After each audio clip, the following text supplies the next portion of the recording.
మీకు తెలుసా మీరు యూజ్ చేసే లిప్స్టిక్స్ కానీ మేకప్ ప్రొడక్ట్స్ వల్ల మీకు యాక్నే పెరగొచ్చని or unwanted hair or irregular periods కూడా జరగొచ్చని డూ యూ నో దాట్?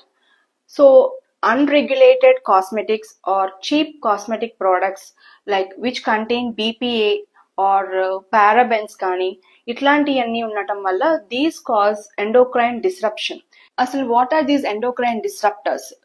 ఈ పారాబెన్స్ కానీ బీపీఏ కానీ ఆర్ ట్రైక్లోజాన్, మీ టూత్పేస్ట్ లో ఉన్న ట్రైక్లోజాన్ కానీ ఆర్ మీ హెయిర్ స్ప్రేస్ లో ఉన్న థాలెట్స్ కానీ దీస్ ఆర్ న్యాచురల్ ఈస్ట్రోజన్ మిమికర్స్ అంటాము. సో మన న్యాచురల్ ఈస్ట్రోజన్ రిసెప్టార్స్ మీద వెళ్ళి ఇవి బైండ్ అవటం వల్ల మన ఈస్ట్రోజన్ హైపోథలామిక్ యాక్సిస్ లో ప్రొడ్యూస్ అయ్యే ఈస్ట్రోజన్ తగ్గిపోతుంది. సో ఈస్ట్రోజన్ డెఫిషియన్సీ వస్తుంది. దీనివల్ల there is more of androgen shift to of the hypothalamic axis. దీనివల్ల మీకు యాక్నే పెరగటం, అన్వాంటెడ్ హెయిర్ రావటం, ఇంకా థైరాయిడ్ డిజార్డర్స్ జరగటం జరుగుతుంది. So go check your makeup box. Any BPA products కానీ పారాబెన్స్ ఉన్న ప్రోడక్ట్స్ కానీ ఉంటే ఇమీడియట్ గా డిస్కార్డ్ చేయండి. And do consult your dermatologist for more information on these endocrine disruptors.